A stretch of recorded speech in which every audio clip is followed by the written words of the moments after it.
things are evolving very quickly. Every single day we have more and more updates. However, the signs that we're seeing from Syria are, firstly and primarily, the fact that this transition of power came at a relatively low cost of losses when it comes to people inside of Syria. We haven't had any reports of civilians being killed.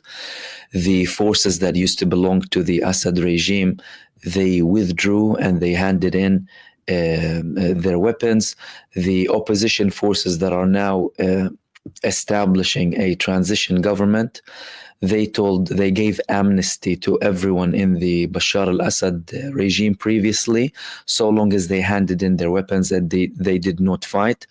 And they are also highlighting the importance of protecting the national institutions inside of Syria because they belong to the Syrian people, and giving many reassurances to every single Syrian person that they will be protected regardless of their background, and that the new Syria will belong to everyone and everyone will be helping rebuild it. So the head of the opposition, Al-Julani, or known in his public name, Ahmad al-Shara, he met with the prime minister of Bashar al-Assad during this handing of power. Several of the opposition forces were in a meeting with the prime minister that used to serve Bashar al-Assad, and now we have a new acting transitional prime minister inside of Syria, who is working to, of course, get the service to the public when it comes to protection, safety, policing, making sure everything is running and functioning properly, and preventing acts of chaos in the whole of Syria, because now they control the majority of Syria. However, they are not only controlling the majority of Syria without any challenges. They are facing challenges. Despite the fact that we had more and more recognition coming from countries globally, now Russia, they raised the flag of the new Syria in Russia, confirming that Russia is indeed recognizing the new government. And also the new forces of Syria, they are controlling Latakia, which houses the Tartus and Hamimim base that are under Russian control, and nothing is happening over there. Everything is fine and the bases are functioning properly, the Russian bases. This is indicating that there has been indeed an agreement when it comes to the Russian authorities and the new Syrian government, and more embassies that again used to operate under Bashar al-Assad in many capitals across the world are changing their flags and telling the Syrian people that now Syria belongs to everyone. We're no longer the previous government and we're here to serve you. So clearly we're looking at a very peaceful transition when it comes to Syria so far. Not, however, without challenges. The challenges that remain are from the northeast when it comes to the SDF or PKK allied groups, and from the south when it comes from none other than the genocide entity trying to expand and using the vacuum that has been created in Syria to control territories and attack strategic locations when it comes to Syria. And we'll start off with the southern part and then we will go to the northern part. When it comes to Israel, they have increased their attacks inside of Syria and they are now controlling Al-Qunaitra area. Israel is now illegally occupying parts of not only Mount Hermon, but also Al-Qunaitra. These acts of Israel, these criminal acts, have been condemned. They have been condemned by Egypt. They have been condemned by Jordan. Of course, the Zionist excuse, as always, would be, we are trying to have a security belt. But at the end of the day, Israel, you're talking about a neo-colonialist expansionist project. They will not only be pleased with these areas, it is very likely that they will try and expand to further areas inside of Syrian territories, again, using the vacuum and trying to apply pressure on the new Syrian government and people in power in Syria to get everything that Israel wants. However, this situation, when it comes to Israel, we're not only talking about ground invasion.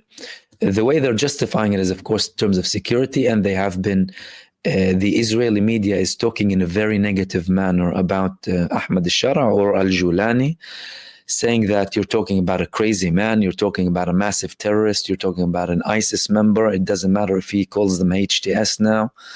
Some of the Israeli media is trying to be more accurate in saying that he is indeed having a transition, trying to reassure minorities inside of Syria, but Israel is playing on the security card, playing on the vacuum card, and playing still on some of the minorities cards when it comes to the southern part of Syria. This is something that is going to be a very large challenge, and Israel is already testing the transition government inside of Syria, and we haven't heard responses from the new government in Syria when it comes to these invasions that are coming from Israel. And it wasn't just invasions. Israel confirmed that they carried out over 150 attacks in Syria. What did they attack? They attacked strategic places. They attacked what they said was a chemical weapons factory, arms factories, the naval base of Syria, and many of their air force bases and military bases too. Now, mind you, when it comes to Syria, the Syrian army was a weak army. They don't have an advanced army. Most of their weapons are old. Their navy is hardly there. Their air force is very, very old and hardly functional. And Israel is targeting. Why is Israel targeting it? Israel is targeting it because it's worried. It's worried that it will be in the hands of the new Syrian transition government that will be posing a threat on Israel with these potentially weapons that they would obtain or certain bases. Again, none that we're talking about any advanced weapons. In addition to that, this also indicates that Israel wasn't necessarily worried about these bases when it comes to the Assad government. Assad had all of these bases. They were not attacked. What was attacked previously, primarily apart from certain attacks on some of the bases, but not in this level of intensity. This intensity hasn't been seen since 1974. Israel, when it comes to the attacks in Syria, they used to attack Iranian bases. So they used to view the Iranian presence and the transition, of course, of weapons from Syria to Lebanon to Hezbollah as a threat, and they were not attacking Assad. And that leads us to some comments that were revealed in Iran. In Iran, there have been several reports in the last couple of days about Assad backstabbing Iran, about betrayal. Multiple reports came out about Iran losing faith in some media outlets, and that Iran also wanted Bashar al-Assad to have a settlement both with the Syrian opposition and in coordination with Russia and Turkey, who are key players when it comes to Syria. These reports are being continued also in Turkey and in Russia too. Russian reports also said that Russia offered al-Assad to continue down the Astana path and join with the opposition, create a new Syria. And he refused, according to them. That was something that was clearly continued or repeated by Iran as well, indicated that there is a level of genuinity when it comes to this report. And that's when it comes to the risk of Israel. But the intervention in Syria is not only when it comes to the south. Of course, the Syrian opposition is heavily backed by Turkey. They receive training in Turkey, they receive arms from Turkey, and they receive Turkish participation. And now they are taking control of more territories in the northeastern part of Syria that is controlled by the SDF. The SDF, or the Syrian Democratic Forces, consists of movements aligned with the PKK and other organizations that Turkey considers hostile along the northeastern part of Syria. Now, several days ago, or just about yesterday, all of this area here was yellow. And now we can see certain expansions when it comes to the Syrian National Army and the HTS, so the Syrian opposition, because they have several armed groups towards the northeast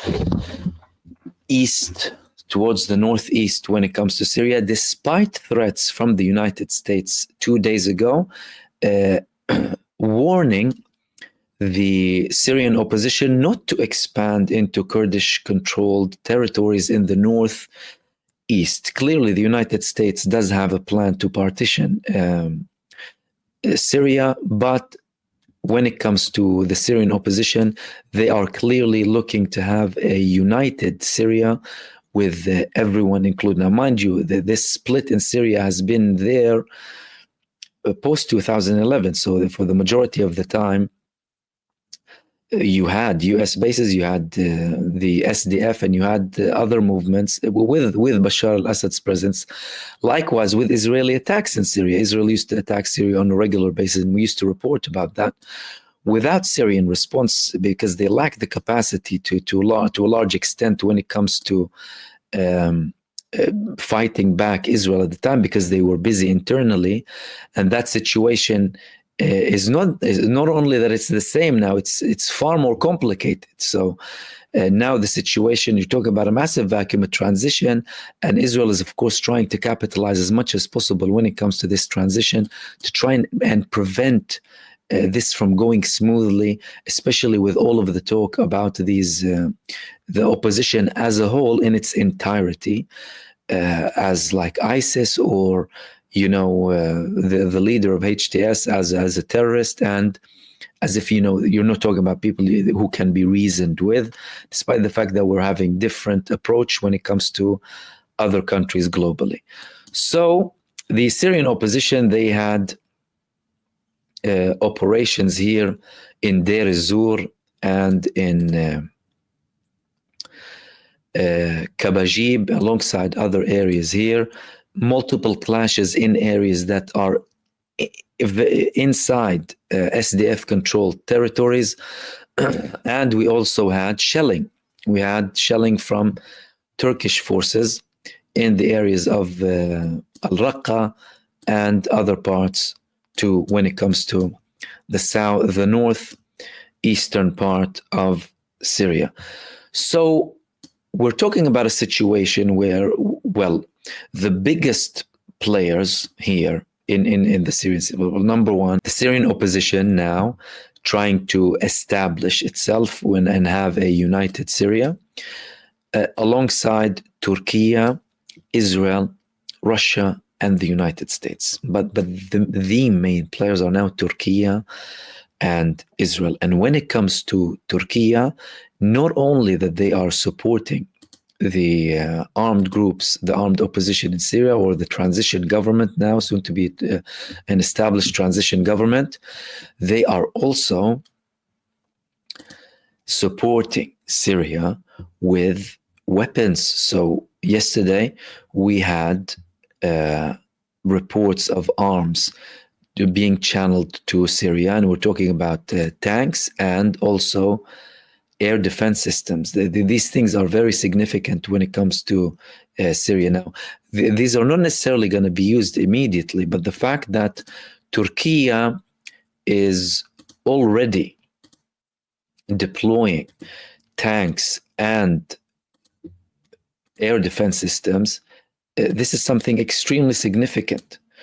And Turkey is realizing that Israel is a threat, and they are preparing themselves from the north that hasn't yet been touched by Israel, but Israel has attacked areas up to the Latakia area on the coastal location areas, again, that they did target previously when Assad was there, but they haven't reached areas where closer to the Turkish border. So we had this video being published yesterday.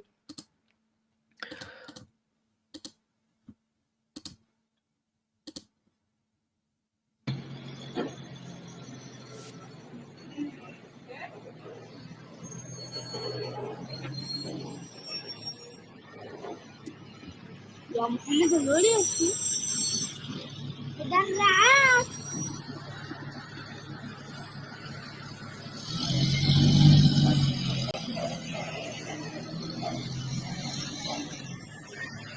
حمودي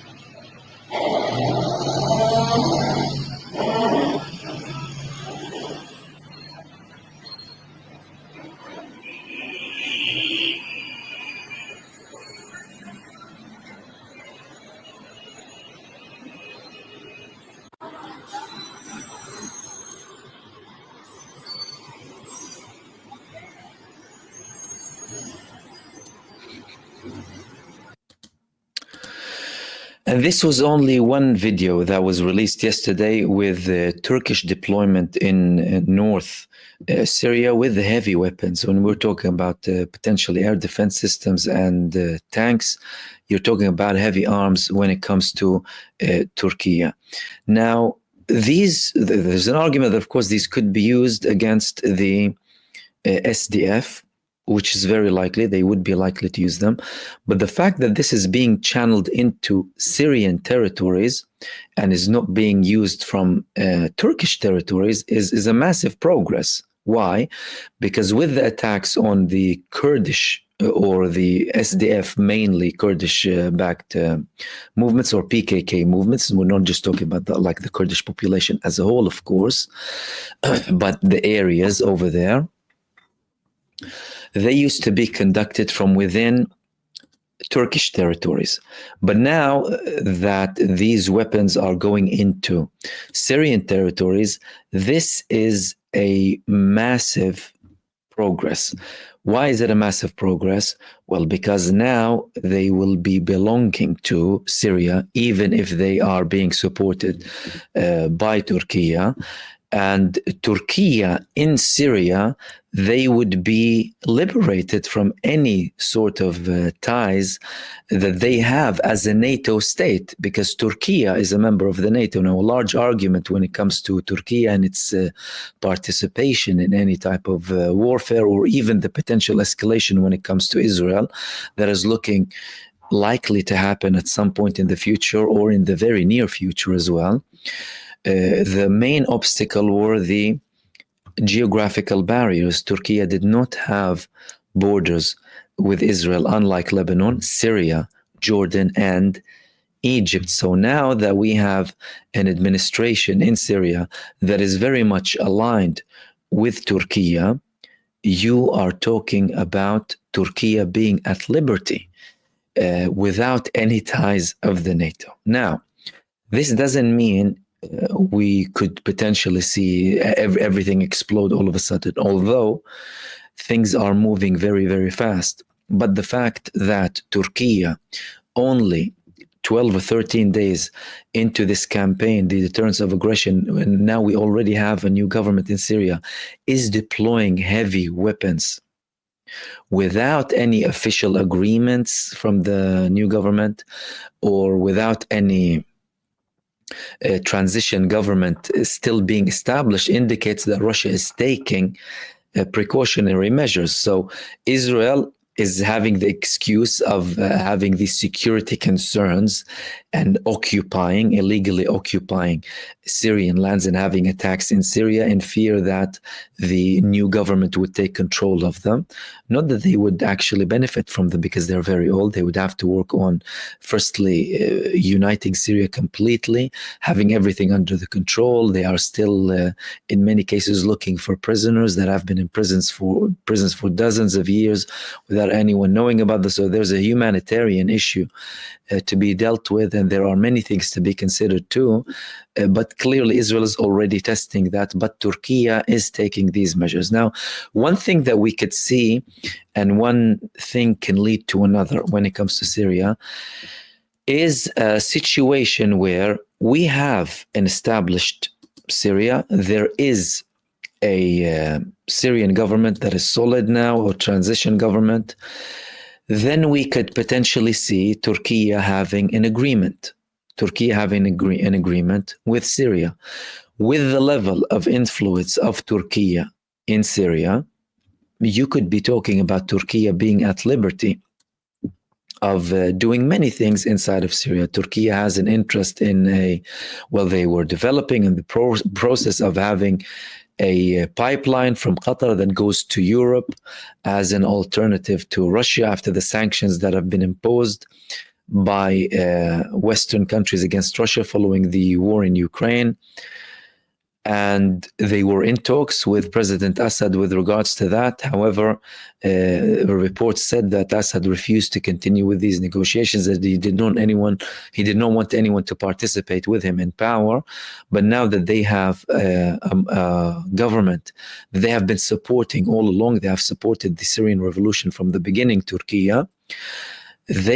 everything would run more smoothly to them. However, not without Israeli problems. Israel is the main problem in this area, and Israel would look to look for its interests inside of Syria. Many countries have interest. The US has interest, Turkey has interest, Russia has interest, and other countries, they have interest inside of Syria. And each side is looking to maximize on their interest inside of Syria. But of course, when it comes to the Israeli side, they completely disregard everything to do with the actual population. I mean, when it comes to the statements that are coming from Turkey and even Iran, ex-allies of Assad, and even Russia now, who are allies of Assad, is that we want what's good for the Syrian people. We hope that Syria remains whole, and we would like to see Syria thrive. And even Al-Julani himself, he did not rule out strategic ties with Iran. You're talking about a man who fought Iran inside of Syria. And now he's saying, so long as we don't have Iran imposing their will and supporting Assad against us under any excuse, because we have our own situation, we wouldn't have a problem in having strategic ties with them. And that's not something that is extraordinary or unlikely. The smooth transition, the fact that the areas that the Iranian armed groups that came from Afghanistan and other locations too, in some of the holy sites, they removed themselves, and these locations are peaceful, and everything is normal with every community in Syria, whether Christians or Shia or any other community. This indicates that there has been an understanding also with Iran. However, Israel would be the biggest obstacle. Now, how long are we going to see this transition period? And will the northeastern part of Syria, which is a large chunk not yet under the control of the new government in Syria, be under Syria? Will they reach an agreement with them? There have been calls that let's get rid of every foreign intervention and have what's best for the interests of the Syrian people. But the United States, in many cases, is talking on behalf of the SDF, Syrian Democratic Forces in the northeast, and threatening the Syrian National Army, like they used to threaten Bashar al-Assad previously. However, this is not stopping the Syrian opposition in its various factions, but Syrian opposition, whether the Syrian National Army, or the new form of the Syrian Free Army, or the HTS, from going ahead and looking to liberate all of those areas and have them under the new central government. If this process goes smoothly, and Israel already said that they are opening channels with SDF, looking to get deals with them, Israel and its allies, but primarily Israel is trying to play on the minorities card as much as possible to instill division and hatred between the people of Syria and spread propaganda. Well, I mean, propaganda that's very difficult to kind of spread, because we saw the videos of the whole process in the past 2 weeks, and it's undeniable that it went on with hardly any bloodshed.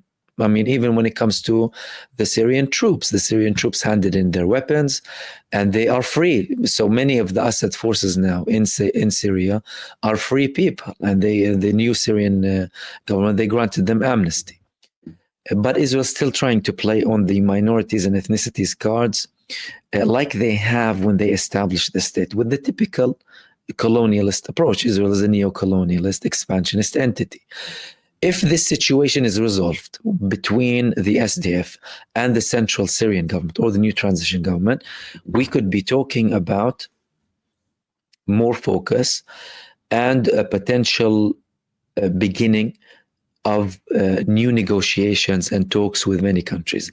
With regards to Israel, however, they would be finding it extremely difficult if they would want to go down the route of talking with Israel. And Israel will try and extract as much as possible. As a matter of fact, this control, this illegal occupation of certain parts using the vacuum that has been created in Syria, is to test the new government and threaten them that, look, we are coming unless you are submitting to our will. However, even when they do occupy these territories, the Israelis are unlikely to give in any territories unless they are met by force. This is the case with Gaza, and this is the case with Lebanon, areas that Israel is currently occupying. Israel is still in Lebanon, because the 60-day ceasefire agreement is still ongoing, although we've had a lot of breaches and we had a response, and they are still occupying Gaza.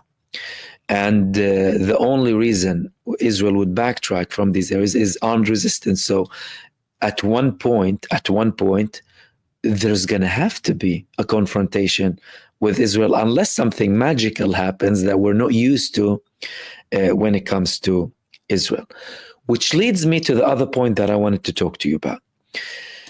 With the ceasefire talks in Gaza, and with the ceasefire or temporary ceasefire being implemented that is very fragile in Lebanon,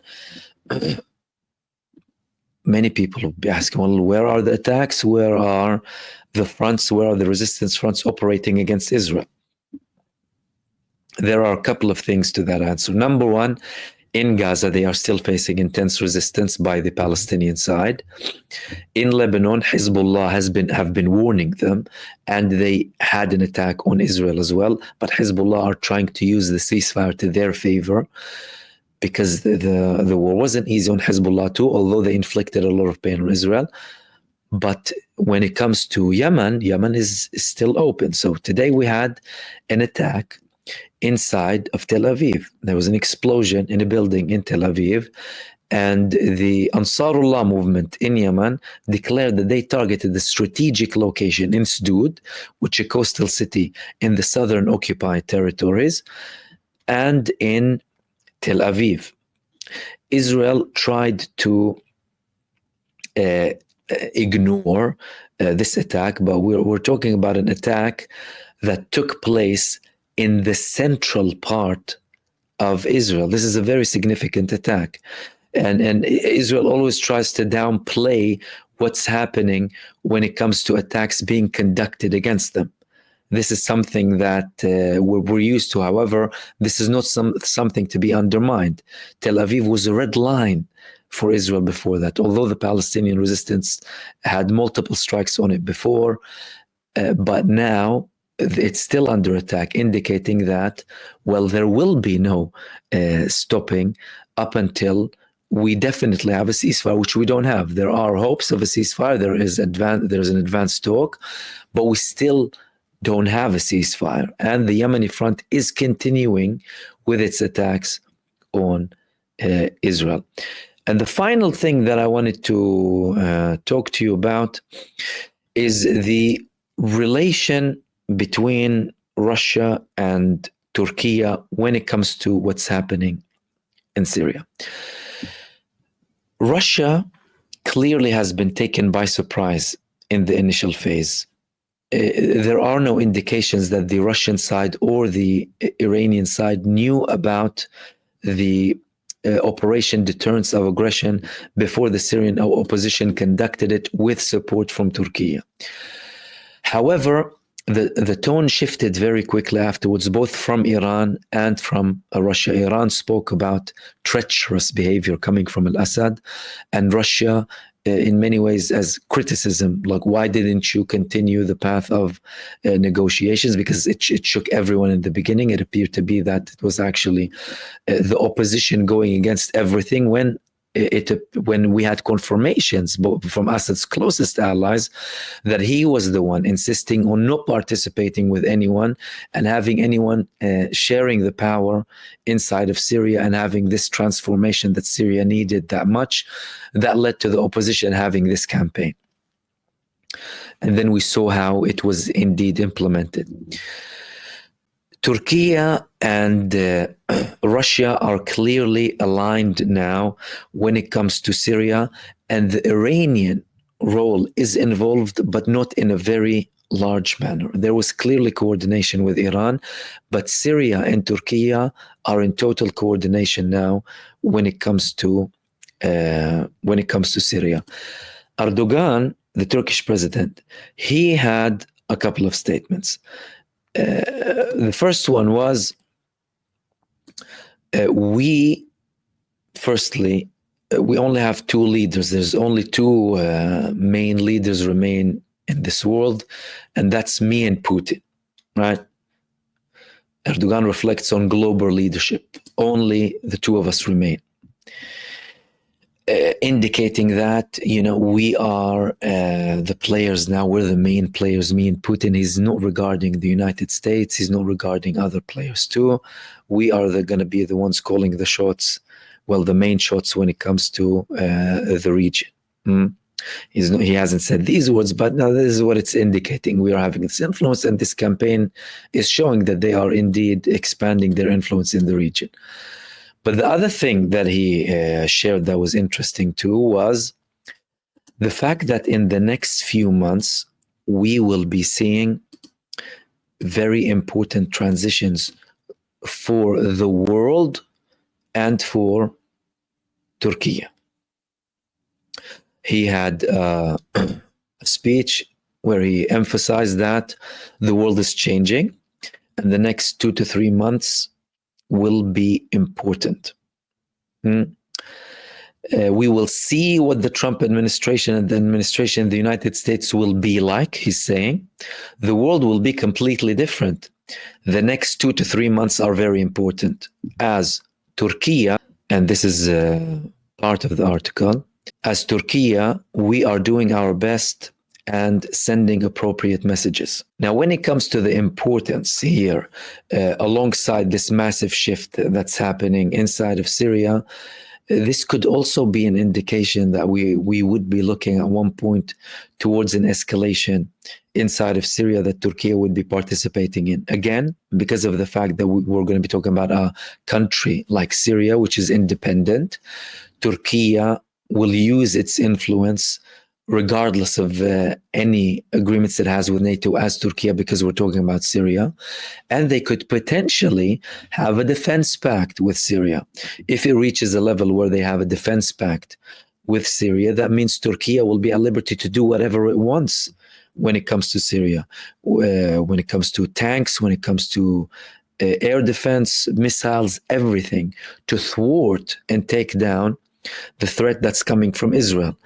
And if we reach that stage in the next 2 to 3 months, it would either force a solution on Israel and force it to withdraw from areas that it's illegally occupying now in Syria, or lead to a clash, a large clash between Turkey and Israel, seeing as we're talking about a front that will not be inside of Turkish territories.